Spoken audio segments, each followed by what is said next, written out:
El siguiente proceso que vamos a tratar a continuación es el proceso de planificación de la gestión de los riesgos. El proceso de planificación de la gestión de riesgos entra dentro del grupo de procesos de planificación de PMBOK. El objetivo es saber o establecer cómo tratar los riesgos que van a aparecer en el proyecto. ¿Qué es un riesgo? Quizás sería lo primero que deberíamos tratar. Un riesgo es un evento incierto. No tiene por qué ser necesariamente un problema o algo beneficioso, es algo incierto, algo que no sabemos si va a ocurrir o no. Y que una vez que ocurra, en el caso de que ocurriese, en el hipotético caso de que ocurriese, afectaría de alguna manera a alguno de los objetivos del proyecto, al menos a uno, y si no, a más de uno, ¿no? Como pueden ser el coste, el tiempo, el alcance o la calidad.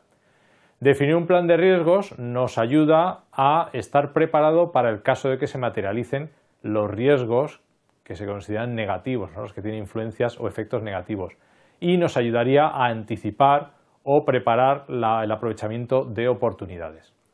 Un riesgo, como decía antes, es un evento futuro posible que produciría un resultado deseado o no. El riesgo está asociado a incertidumbre. Algo negativo que sabemos que va a ocurrir no es un riesgo, es algo negativo que sabemos que va a ocurrir. El riesgo es incertidumbre.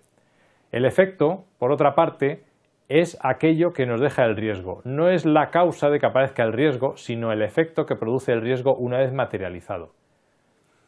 Un problema que aún no ha ocurrido o una oportunidad que aún no se ha materializado, eso son riesgos. ¿Por qué? Porque tienen incertidumbre. La gestión de riesgos no es preocuparse por el proyecto, es saber anticipar. La gestión de riesgos es lo contrario de la gestión de crisis.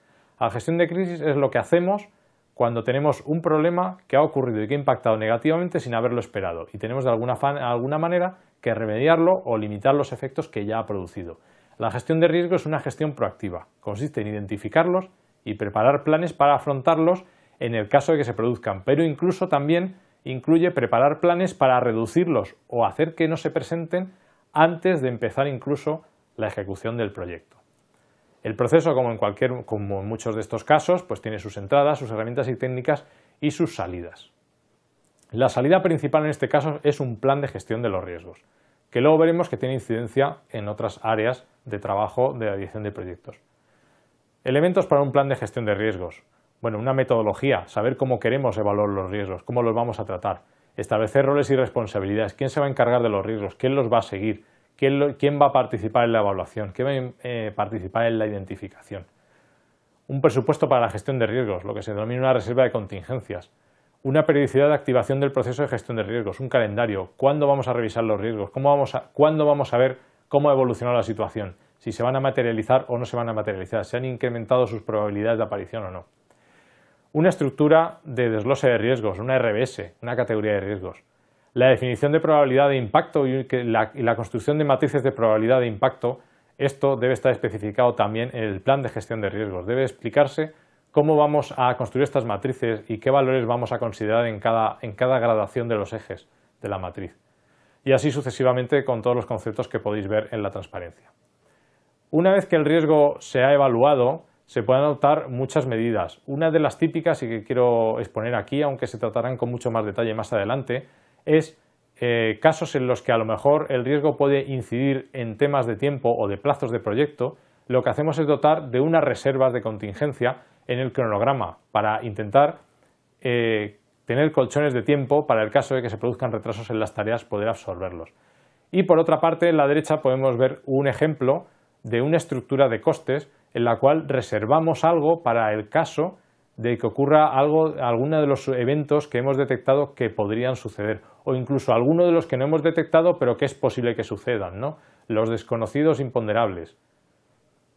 La estructura de desglose de riesgo lo que intenta es ofrecer una metodología o una herramienta para evitar que se nos olvide analizar algún tipo de riesgos. Intentamos agruparlos por familias y dentro de familias intentamos clasificarlos, de tal manera que podamos tener una guía o una especie de checklist para poder seguirlos e identificarlos y procurar que no se nos olvide ninguno. Incluso esta guía puede servir como estandarización en vuestra organización y aprender de proyectos en los cuales se han manifestado riesgos nuevos e incluirlos en las nuevas guías para reutilización en posteriores proyectos. Una vez que hemos elaborado el plan de gestión de riesgos, tendremos que analizar las salidas que nos da, la información que nos da e introducirla nuevamente, si es necesario, en muchos otros procesos que hay en la dirección de proyectos. La planificación de riesgos puede incidir en la estimación de recursos o en la estimación de duraciones o en la estimación de costes o en la asignación de recursos a las actividades.